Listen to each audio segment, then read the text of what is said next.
Hello viewers, இன்னி நம்ம பார்க்க போறது Attack of Titans episode 3 part 2.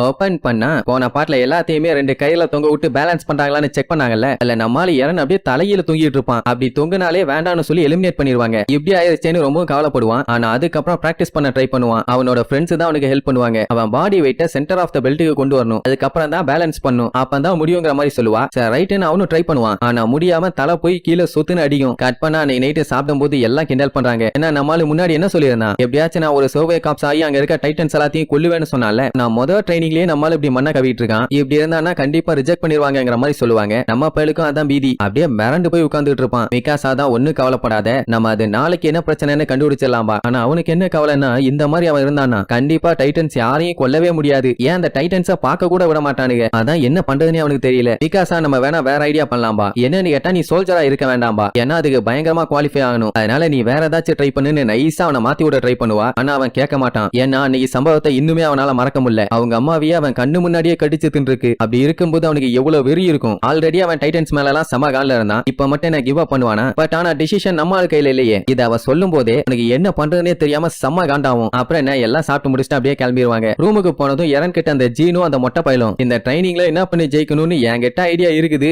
ஆனா அதை சொல்லணுமான்னு அப்படியே இழுப்பானுங்க. உடனே நம்மால கொஞ்சம் கூட யோசிக்காம கெஞ்சுவான், ப்ளீஸ் சொல்லுங்கன்னு. ஆனா இறன் இதுக்கு முன்னாடி என்ன சொல்லியிருந்தான், இந்த இடத்துல ஸ்ட்ராங்கா இருக்கவங்க மட்டும் தான் இருக்கணும், மத்தவங்க எல்லாம் கிளம்பிடணும்னு சொன்னால. அப்படி இருக்கும்போது உங்ககிட்ட டேலண்ட் இல்ல, அப்ப நீ போய் தானே ஆகணும் பானுங்க. அதை அவனால ஏத்துக்க முடியல. ரைட்னு பெர்டோல்ட் ரெய்னியர்னு ரெண்டு பேர்ட்ட போய் ஹெல்ப் கேட்பான். எப்படி நீங்க பெஸ்டா பண்றீங்கன்னு சொல்லி விடுங்க, நான் கத்துக்கணும்னு. அவனுங்க தெளிவா சொல்லிடுவானுங்க, அதுல எல்லாம் எந்த ட்ரிக்கையும் யூஸ் பண்ண முடியாதுன்னு. நம்மளால நாளைக்கு பெஸ்டா பண்ணியே ஆகணும், இல்லன்னா கண்டிப்பா இறனை விரட்டி விட்டுருவாங்க. சார் ரைட், என்னால முடிஞ்சதை பண்றேன் அப்படியே சோகமா கிளம்புவானா. அப்ப அவனுக்கு ஒரு டவுட் என்னன்னா, இவங்க ஷிகன்ஷினால இருந்து வந்தவனுங்க அங்க டைட்டன்ஸோட அட்டாக் எல்லாம் பார்த்து பயந்து அடிச்சுதான் வந்திருக்காங்க. அப்படி இருக்கும்போது எதுக்காக சோல்ஜர் ஆகணும்னு ஆசைப்படுறீங்கன்னு கேட்பான். ஆக்சுவலா அர்மீன் அந்த அளவுக்கு க்ளோஸா பார்க்கல, இறன் தான் பார்த்திருக்கானாமா. ஆனா கவர்மெண்ட் எப்படியாச்சும் அந்த டைட்டன்ஸ்ல இருந்து இவங்களோட டெரிட்டோரியை திருப்பி வாங்கணும்னு சொல்லி முயற்சி பண்றாங்கல்ல, அந்த முயற்சியில இவங்களோட பங்கு இருக்கணும்னு சொல்லி தான் சோல்ஜராக வந்திருக்காங்களாமா. சரி இவங்க ரெண்டு பேரும் எங்க இருந்து வந்திருக்காங்கன்னு கேட்டா, ரெய்னியரும் இவனும் சவுத் ஈஸ்ட்ல இருக்க வால்மரியால ஒரு மவுண்டன் இருக்கு, அங்க இருக்கிற ஒரு சின்ன வில்லேஜ்ல இருந்து தான் வந்திருக்காங்க. அப்படின்னா அது இவங்க இருக்க இடத்துக்கு பக்கத்து இடம் தான். அவங்க இருக்கிறது அவ்வளவு பெரிய வில்லேஜ் இல்லங்கிறதுனால நியூஸ் அவங்களுக்கு வந்து சேரக்கே ரொம்ப லேட் ஆயிருச்சு. அதனால டைட்டன்ஸ் எல்லாம் வந்து பூந்து விளையாண்டானுங்க. முன்னாடியே ஏதாச்சும் தெரிஞ்சிருந்தா கூட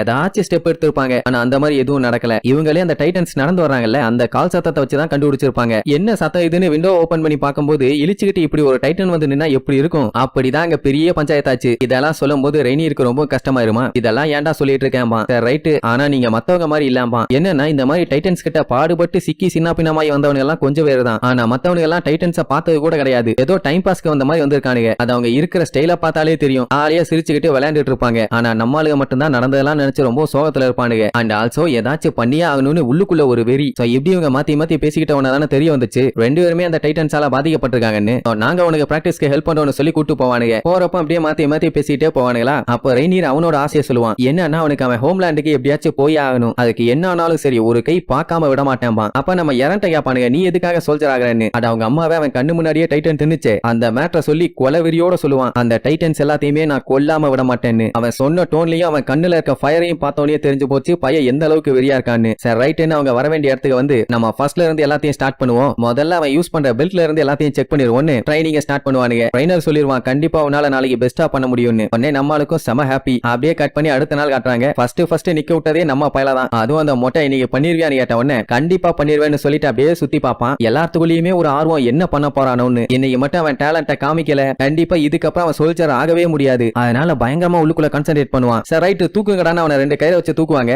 அந்த செகண்ட் என்னால முடியும்னு சொல்லி அப்படியே கெத்தா நிப்பானா. அவன் அப்படி நிக்கிறத பார்த்தே எல்லாரும் அவனுக்காண்டி சேர பண்ணுவாங்க. சூப்பரா சாதிச்சிட்டேன்னு. நம்ம பையலுக்கும் சந்தோஷம், நான் பேலன்ஸ் பண்ணிட்டேன்னு. ஆனா அடுத்த செகண்ட் பொத்தகட்டில தலையில வந்து விழுவான். போச்சா எல்லாம் போச்சு. அந்த மொட்டை தான் எல்லாத்துலயுமே பெர்ஃபெக்ட்டா எதிர்பார்ப்பானே. எப்படி நம்மால விழுந்தானா எப்படி ஒத்துக்குவான். ஆனா நம்மால நான் கண்டிப்பா கிவ் அப் பண்ண மாட்டேன், என்னால முடியும்பா. அந்த டைம் மொட்டை என்ன சொல்லுவான், இறன் கிட்ட அங்க தாமஸ் போட்டிருக்கானே ஒரு பெல்ட், அதை மாத்தி இவனை போட சொல்லுவான். ரைட்னு போட்டுட்டு நம்மால தூக்குவாங்க. கரெக்டா பேலன்ஸ் பண்ணி எந்த ஒரு பஞ்சாயத்தும் இல்லாம அப்படியே நிப்பான். அதுக்கப்புறம் தான் மேட்டரே தெரியுது, பிரச்சனை இறன்ட்ட இல்ல, அவன் போட்டு இருந்த பெல்ட்ல அது டிஃபெக்டிவான டேமேஜ் ஆன ஆன பெல்ட். ஏன் அந்த மொட்டையே இது வரைக்கும் இப்படி ஒரு டேமேஜ் ஆகி பார்த்ததே இல்ல. பார்த்தா அந்த பெல்ட்ல இருக்க ஆணி பிச்சுக்கிட்டு மேல நின்னுட்டு இருக்கும். அதை பார்த்துட்டு சுத்தி இருக்கவங்க எல்லாம் மிரண்டுருவாங்க. ஏன்னா டேமேஜ் ஆன பெல்ட்டை போட்டுமே பையன் அவ்வளவு நேரத்துக்கு பேலன்ஸ் பண்ணி ஸ்ட்ரெயிட்டா நின்னால அதுதான் பெரிய ஆச்சரியம். அப்படின்னா நான் பாஸ் ஆயிட்டானு தயங்கி தயங்கி கேப்பான். ஆமா நீ செலக்ட் ஆயிட்டேன்னு சொன்ன உடனே நம்ம பையலுக்கு அப்படி ஒரு சந்தோஷம். நான் சாதிச்சிட்டேன், என்னால முடியும், மிகாசா இங்க பாத்தியா நான் டைட்டன்ஸ் கூட சண்டை போட போறேன் அப்படி இப்படின்னு சந்தோஷமா சொல்லுவான். இல்ல வேற இனிமேட்டு நீ எல்லாம் என்னைய கேர் பண்ண தேவையே இல்ல, எல்லாத்தையும் நானே ஒரு கை பாத்துருவேன் அப்படின்னு கெத்தா டைலாக் அடிச்சிட்டு இருப்பான். எல்லாருமே அசந்து போய் தான் பாப்பாங்க. அப்ப அந்த மொட்டை இறன பார்த்து கிருஷா உன் பையன் இன்னைக்கு சோல்ஜரா மாறிட்டான் அப்படின்னு அவங்க அப்பா யாருன்னு இந்த மொட்டைக்கு நல்லாவே தெரிஞ்சிருக்கு. அப்படியே கட் பண்ணி காட்டுறாங்க. நம்ம பையன் காட்டுக்குள்ள அந்த கியர்ஸை யூஸ் பண்ணி சும்மா சல்லு சல்லு சல்லு சல்லுன்னு பிச்சுக்கிட்டு வேகமா போறதோட இந்த எபிசோடுக்கு எண்டு கார்டு போட்டு முடிக்கிறாங்க.